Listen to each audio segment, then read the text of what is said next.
From uniformly minus theta theta और theta greater than 0, theta space भी दिया है।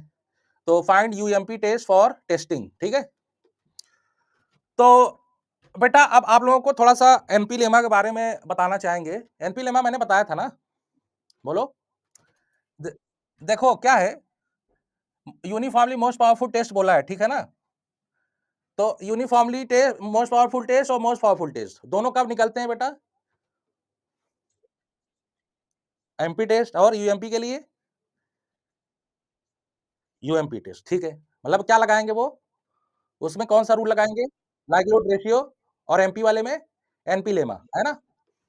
तो अब देखो, ये आपका सैंपल दिया है, एक्स-आई फॉलो कर रहा है uniformly minus theta two theta, ठीक है? है ना? i इक्वल टू 1 से n, ये आपके सैंपल पॉइंट्स दिए हैं। तो बात ये है कि जब इस तरीके के क्वेश्चन में हमें यहाँ पे क्या ढूँढना है? मैक्सिमम लाइक्लीहुड एस्टिमेटर ही तो ढूँढना है ना? बताइए लाइक्लीहुड रेशियो निकालने के लिए क्या करेंगे? एमएलई निकालेंगे। तो जब आपका जो थीटा यहाँ पे ग्रेटर देन 0 दिया है, तो इसका मतलब ये है कि जो आपके ऑब्जर्वेशन है बेटा, वो माइनस थीटा ये आपका 0 मान लो और ये थीटा है। इनके बीच में वेरी कर रहे हैं, बोलो। ऑब्जर्वेशन इन्हीं दोनों के बीच में लाई कर रहा है ना, माइनस थीटा और थीटा के बीच में। बोलो बेटा। और एक चीज बताओ, अगर हम इससे एमएलई निकालेंगे ना, इससे अगर हम एमएलई निकालेंगे और मान लो सारे वैल्यूज हमारे नेगेटिव ही हैं, सारे वैल्यूज जो हम सैंपल पॉइंट्स निकाले हैं, मान लो सारे वैल्यूज क्या है? नेगेटिव ही हैं। तो उनमें से जैसे मान लो हमने एक सैंपल लिया एक्सएन का और सारे इसमें क्या है? नेगेटिव। तो जो सबसे कम वाला नेगेटिव होगा वही मैक्सिमम होगा ना बेटा, बोलो। होगा कि नहीं? तो इस केस में तो आप कह दोगे कि थीटा की इमेली ये हो जाएगी, कहोगे कि नहीं? पहले बताओ। बहुत भारी कंसेप्ट बता रहा हूं, एकदम ध्यान से देखना। इस केस में तो आप कह दोगे कि इसका इमेली यही होगा, लेकिन थीटा का रेंज क्या दिया है? देखो क्या क्या दिया थीटा का रेंज? पॉजिटिव ना, ग्रेटर देन जीरो दिया है, ग्रेटर देन जीरो दिया और ये आ क्या रहा है? नेगेटिव। पॉसिबल है ये? बोलो। पॉसिबल है? नहीं ना। तो इसका मतलब ये होगा कि ये हमारा यहाँ पे ये तो काम करेगा नहीं, है ना? तो इसके लिए क्या करेंगे? सबसे पहले क्या करेंगे? ऐसा बनाएंगे वेरिएबल को ताकि वो लाई कहां करे? बस इनके बीच में, ठीक है? ठीक है ना? तो हम यहाँ पे ट्रांसफॉर्मेशन लगाएंगे। देखो हर चीज के पीछे लॉजिक होता है बेटा, ठीक है ना? ट्रांसफॉर्मेशन क्या लगाएंगे? Y I equal to mod X I. अब हमको एक बात बताओ, वाई आई की वैल्यू सब यही लाई करेगी कि नहीं? जीरो से थीटा के बीच में, बोलो बेटा।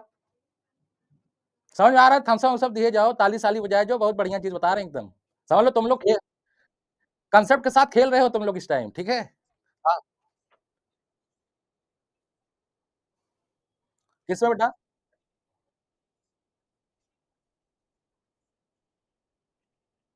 अच्छा दिया होगा, क्वेश्चन बनाते रहता हूँ ना यार, खाली जब बैठा रहता हूँ तो जनरे बनाते रहता हूँ क्वेश्चन, उसमें बनता रहता है ना? हाँ, ऐसे ही रहा होगा, है ना? इतने सारे अच्छा, अच्छा, अच्छा। हाँ, तो मैं क्वेश्चन तो भाई ऐसे ही दूँगा, जिसके अंदर दम हो लगाए, नहीं तो मत लगाए, सिंपल बात है कि नहीं? हुँ। है ना? जब हम देखो बात ये है, थ्योरी तो हम लोग जानते ही हैं, लेकिन जब उसको रियल लाइफ़ से जोड़ें, तो हमारा ऐसा लगता है कि जो हम पढ़े हुए हैं वो गलत हो गया है सब, है ना? है कि नहीं? इमेजिन नहीं, जैसे बात ये है ना, जब हम लोग थ्योरी करते रहते हैं, तो हम लोग इमेजिन नहीं कर पाते रियल लाइफ़ में। अगर इमेजिन करने लगो बच्चों ना, जैसे एक सर्किल बनता है इससे। जैसे मैं तुम्हें एक बात इसका कांसेप्ट समझ लो। जैसे ये है आपका थ्योरी बी और बी, ए आपका थ्योरी है और बी आपका है रियल लाइफ़ एग्ज़ाम्पल्स। अगर आप थ्योरी को, रियल लाइफ़ को, दोनों को एक सर्किल में कर दो, तो समझ लो कि आपका कोई भी टॉपिक है ना, बहुत अच्छे से डील करोगे। दोनों साथ-साथ समझ रहे हो ना, मज़ा आ जाएगा पढ़ने में। अगर जहाँ भी गैपिंग है, गैप इनमें दोनों दोनों में गैप है ना, ये जितना गैप रहेगा उतना कांसेप्ट में आपके गैप रहेगा, है कि नहीं? तो पहले इसको देखो, अगर ये समझ गए, तो अब एक बात बताओ, सारे वैल्यू जब 0 थीटा के बीच में लाई करने लगे, तो इसका मतलब क्या हुआ? अब ये हमारा कौन-सा डिस्ट्रीब्यूशन फॉलो करने लगेगा? बोलो। 0 टू थीटा ना बेटा, बोलो। तो अब इसका इसका पीडीएफ क्या हो जाएगा?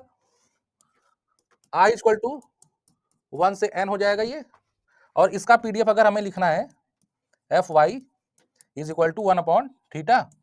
अब इसका जो रेंज होगा बेटा y दिस। अब हम सारी बात किसके रेस्पेक्ट में करेंगे, y के रेस्पेक्ट में, है ना।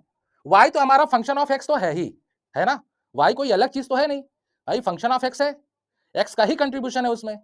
बस हम क्या करेंगे आगे, किससे डील करेंगे बेटा, y से। तो अब ये 1/θ मिल गया, तो पहला टेस्ट हम लोग करते हैं ना। तो आपका बेटा